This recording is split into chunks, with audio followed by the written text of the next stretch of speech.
Assalamualaikum warahmatullahi wabarakatuh. Anak-anak, bagaimana kabarnya? Semoga semuanya sehat walafiat. Alhamdulillah, pada kesempatan kali ini kita bisa bertemu kembali. Ya, insya Allah kita akan melanjutkan materi di bab 1 ya. Namun sebelumnya, mari kita awali dengan berdoa dulu ya, tawasul pada Nabi Muhammad, para guru dan para masyayikh. Liridho illah wali syafaati rasulillah Muhammadin sallallahu alaihi wasallam walahadinia as-solihah al-fatihah. Anak-anak, kita lanjutkan materi yakni pada poin C ya. Di bab pertama poin C tentang kemajuan politik dan militer pada masa dinasti Bani Abbasiyah ya. Ada dua gambar ya, silakan diperhatikan ya. Itu saya munculkan sebagai simbol kekuatan politik, dan yang bawah itu adalah, yang bawah itu adalah simbol kekuatan politik dan yang atas itu simbol daripada kekuatan militer ya. Pada masa dinasti Bani Abbasiyah ini terdapat 5 periodisasi ya, yang mana masing-masing periode ini memiliki perubahan yang berbeda-beda ya. Di antaranya yakni pemegang daripada kekuasaan, kemudian perubahan yang kedua yakni sistem pemerintahan, dan perubahan yang ketiga yakni terkait dengan kebijakan militer ya. Jadi masing-masing mengalami perubahan. Adapun periodisasi pada masa dinasti Bani Abbasiyah yakni ya rinciannya sebagai berikut ya. Jadi periode pertama atau biasanya disebut dengan pengaruh Persia pertama ya, karena memang terdapat bangsawan ya, keluarga bangsawan Persia yang berpengaruh ataupun memberikan pengaruh pada pemerintahan dinasti Bani Abbasiyah, yakni keluarga Khalid bin Barmak.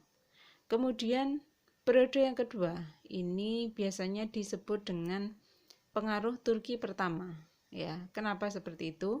Karena memang pasukan Turki ya sangat mendominasi pemerintahan dinasti Bani Abbasiyah.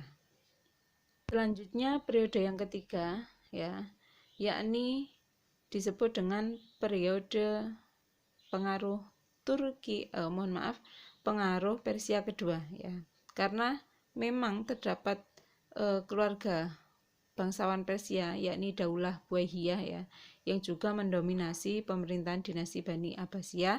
Dan periode yang keempat adalah periode Turki atau pengaruh Turki kedua ya, karena juga terdapat bangsawan Turki yang berpengaruh terhadap dinasti Bani Abbasiyah yakni dinasti Seljuk. Kemudian periode yang kelima ini ya, di mana periode ini tidak banyak dipengaruhi oleh pihak luar ya. Anak-anak ya, bisa dilihat ikon yang saya pasang ya, politik ya. Itu menurut saya pas dengan tema, karena sesuai literasi yang saya baca, bahasanya politik itu adalah mempengaruhi orang lain untuk ikut ya, atau mengikuti pemikiran orang tersebut ya. Kemudian saya munculkan nama Khalid bin Barmak ya. Khalid bin Barmak ini telah ditunjuk oleh khalifah yang kedua yakni Abu Ja'far al-Mansur ya, dan ditugaskan menjadi wazir pada masa beliau ya. Kemudian ada juga Abdullah bin Ali ya. Dia ini ditugaskan untuk menghalau atau menghabisi sisa-sisa kekuatan Daulah Bani Umayyah. Kemudian ada juga Abu Muslim al-Khurasani ya. Dia ditugaskan untuk menghabisi pemberontakan yang dilakukan oleh Abdullah bin Ali. Padahal sebelumnya Abdullah bin Ali ini telah ikut bergabung ya dalam upaya mendirikan dinasti Bani Abbasiyah. Dan siapa Abdullah bin Ali? Ternyata dia adalah paman sendiri dari sang khalifah, baik khalifah pertama ya Abu Abbas as-Saffah maupun khalifah Abu Ja'far al-Mansur. Kenapa Abdullah bin Ali ya sampai mengadakan pemberontakan ya, padahal sebelumnya termasuk bagian daripada dinasti Bani Abbasiyah ya, karena memang dari khalifah pertama sudah menjanjikan bahwasanya khalifah yang kedua nanti akan diberikan pada Abdullah bin Ali, dan ternyata sebelum Abu Abbas As-Sofa ya, khalifah pertama ini wafat, kemudian pemerintahan ataupun kerajaan ini ternyata diserahkan pada saudaranya sendiri, yakni Abu Ja'far Al-Mansur. Hal ini menimbulkan rasa kecewa bagi Abdullah bin Ali, sehingga dia kemudian melakukan pemberontakan. Kemajuan militer ya. Jadi pada pemerintahan dinasti Bani Abbasiyah ya, semua para khalifah hampir ya, dari khalifah pertama sampai terakhir ya, mereka selalu mengandalkan kekuatan militer ya. Makanya sampai ada istilah Abu Abbas As-Sofa. As-Sofa ini karena sering melakukan peperangan ya, jadi dijuluki As-Sofa atau si haus darah ya. Kemudian fungsi kekuatan militer sendiri ya dari dinasti Bani Abbasiyah ini, satu ya, untuk mendirikan pemerintahan ya, memang dari awal selalu melibatkan militer. Kemudian yang kedua yaitu untuk mempertahankan daulah atau kedaulatan negara ya, dari ancaman para pemberontak ya maupun serangan kerajaan lain. Karena memang ya seperti tadi yang saya contohkan ya, Abdullah bin Ali ya dulu menjadi teman, tapi pada akhirnya menjadi lawan ya. Ternyata tidak hanya Abdullah bin Ali, Abu Muslim Al-Khurasani pada awalnya juga dia menjadi teman ya.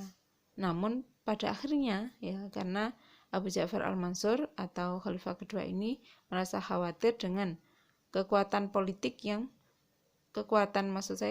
militer yang hampir mereka berada di bawah di bawah komando Abu Muslim Al-Khurasani ya, maka khalifah kedua ini khawatir sehingga dia memberikan hukuman mati ya, walaupun memang ada ada keterkaitan, dalam maksud saya adalah ada penolakan yang dilakukan oleh Abu Muslim Al-Khurasani sehingga dia mendapatkan hukuman mati ya dari sang khalifah ya.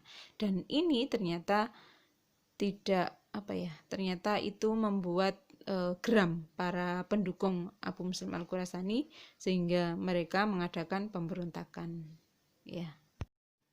Alhamdulillah ya, cukup, semoga bermanfaat. Mohon maaf bila ada salah dan khilaf ya. Ilal liqa. Salam semangka, semangat karena Allah. Wassalamualaikum warahmatullahi wabarakatuh.